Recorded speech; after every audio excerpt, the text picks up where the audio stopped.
Good morning students. Today we will start our new chapter that is heat.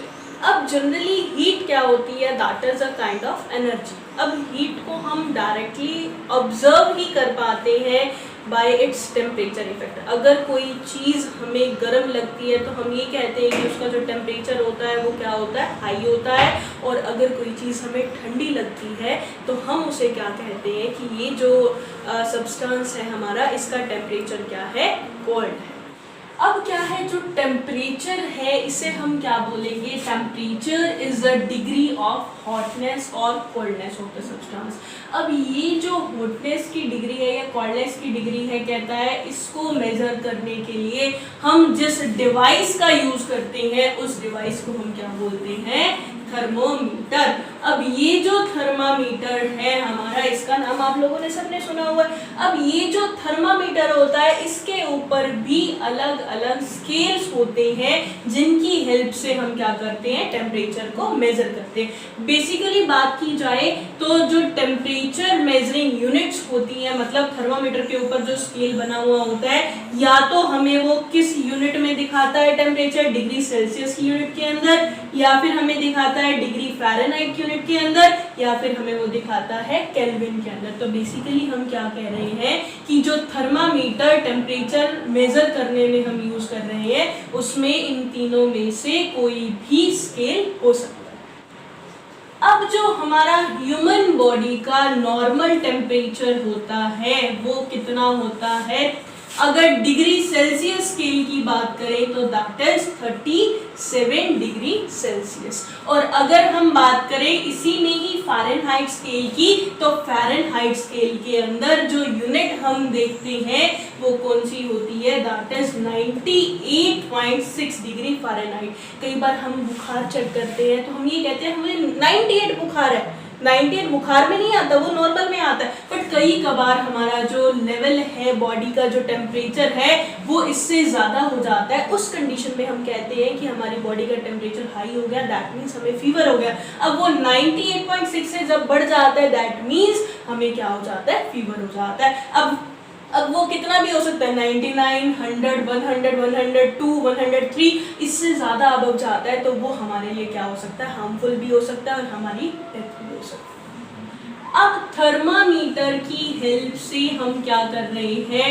Temperature को major करते हैं. अब ये थर्मामीटर भी कहता है 2 टाइप्स के होते हैं बेसिकली जो हम ज़्यादा यूज करते हैं. वो होता है एक तो हमारा क्लिनिकल थर्मामीटर और सेकेंडली होता है हमारा लेबोरेटरी थर्मामीटर. अब क्लिनिकल और लेबोरेटरी थर्मामीटर के अंदर डिफरेंस क्या है, सिमिलैरिटीज क्या है, वो हम 1 बाय 1 पढ़ेंगे. अब ये जो क्लिनिकल थर्मामीटर होता है इसको हम कहाँ यूज करते हैं? हॉस्पिटल्स के अंदर, मतलब क्लिनिक्स के अंदर. जबकि जो लेबोरेटरी थर्मामीटर होता है ये हमारा लैब्स के अंदर यूज होता है, चाहे वो हमारी साइंस लैब्स है या फिर दूसरी लैब्स के अंदर. तो यहाँ जो 2 टाइप के थर्मामीटर हम पढ़ेंगे वो कौन से होंगे? Clinical thermometer and laboratory thermometer. अब जो जनरली हमारा क्लिनिकल और लेबोरेटरी थर्मामीटर में सिमिलैरिटीज होती हैं वो क्या होती हैं कि ये दोनों ही थर्मामीटर किससे बने हुए होते हैं? कांच से बने होते हैं. मतलब इनकी जो बॉडी होती है वो किसकी होती है? ग्लास ट्यूब की होती है.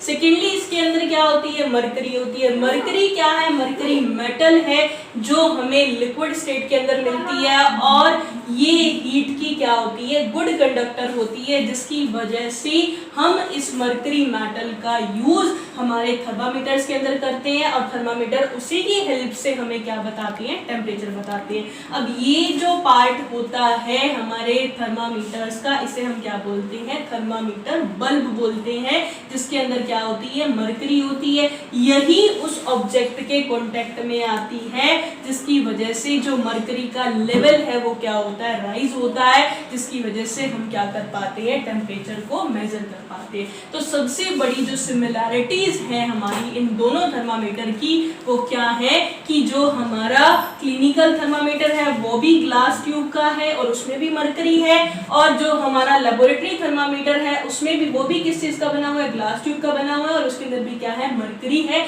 तो ओवरऑल हम क्या कहते हैं कि ये दोनों थर्मामीटर ही क्या है? Mercury in glass thermometer. अब बात करते हैं स्टार्ट किसकी, डिफरेंसेस की। अब डिफरेंसेस में सबसे पहला डिफरेंस आता है इनकी रेंज का।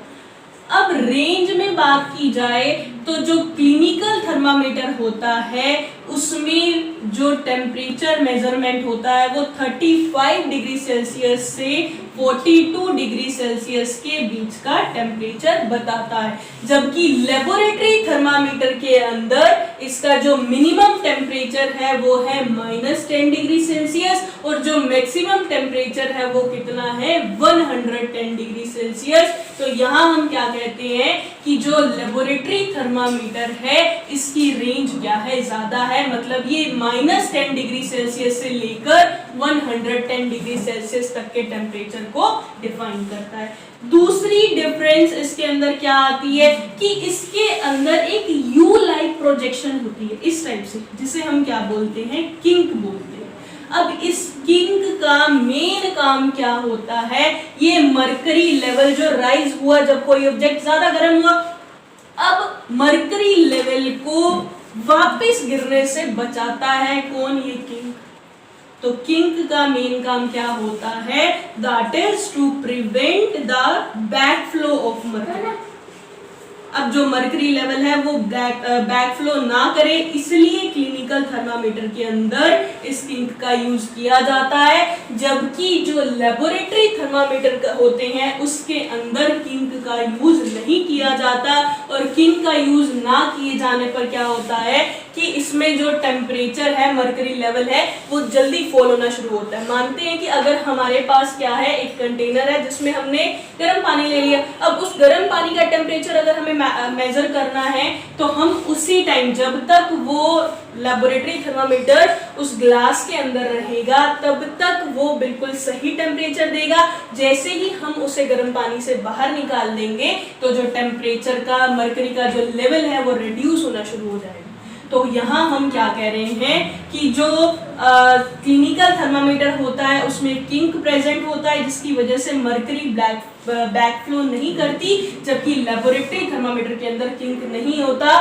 वहां धीरे धीरे क्या होता चला जाता है, जो मरकरी लेवल है वो फॉल होना शुरू हो जाता है। अब जो नेक्स्ट डिफरेंस है, अब कहता है इसी किंक की वजह से जो टेम्परेचर है यहाँ बहुत एक्यूरेटली मेजर होता है, मतलब 0.1 डिग्री सेल्सियस तक भी ये हमें टेम्परेचर को बताता है, जबकि लेबोरेटरी थर्मामीटर के अंदर अप टू 1 डिग्री सेल्सियस तक का ही क्या होता है, मेजरमेंट होता है। मतलब ये इतना एक्यूरेट रिजल्ट नहीं देता लेबोरेटरी थर्मामीटर जितना एक्यूरेट रिजल्ट हमें क्लिनिकल थर्मामीटर देते हैं। पर बात ये उठती है कि अगर हमें ज्यादा हाई टेम्परेचर को मेजर करना है तो हम क्लिनिकल थर्मामीटर को यूज नहीं कर सकते, क्योंकि ये क्लिनिकल थर्मामीटर सिर्फ और सिर्फ 35 डिग्री सेल्सियस से लेकर 42 डिग्री सेल्सियस तक का ही टेम्परेचर बताता है, जबकि हाई टेम्परेचर को मेजर करने के लिए हम किसका यूज करते हैं, लेबोरेटरी थर्मामीटर का।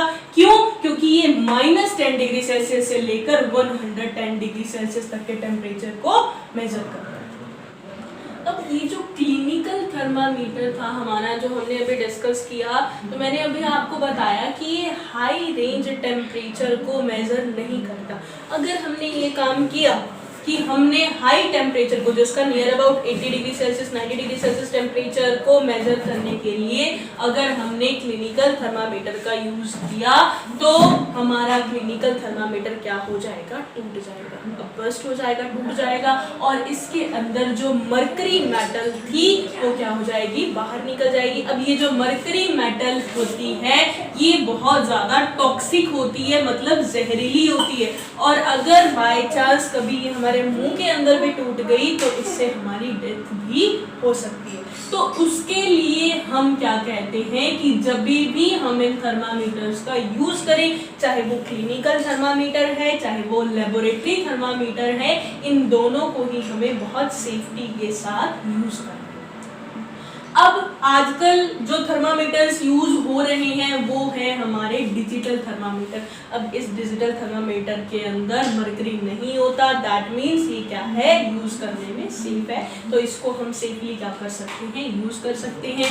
इसके अलावा जो एक और थर्मामीटर आता है वो होता है हमारा मैक्सिमम एंड मिनिमम थर्मामीटर, जो क्या करता है, दिन का मैक्सिमम और दिन का मिनिमम टेम्परेचर बताता है, वो भी किसके अंदर, हमारी डिग्री सेल्सियस यूनिट के अंदर। तो आज जो हमने डिस्कस किया वो हमने डिस्कस किया रिगार्डिंग टेम्परेचर, उस टेम्परेचर को मेजर करने के लिए जिस डिवाइस का हम यूज करते हैं दैट इज थर्मोमीटर। और थर्मोमीटर के अंदर भी मेन जो डीपली हमने पढ़े वो कौन से पढ़े, लेबोरेटरी थर्मामीटर और क्लिनिकल थर्मामीटर, और जो जनरल हमने डिस्कशन किया that is digital and maximum and minimum thermometer.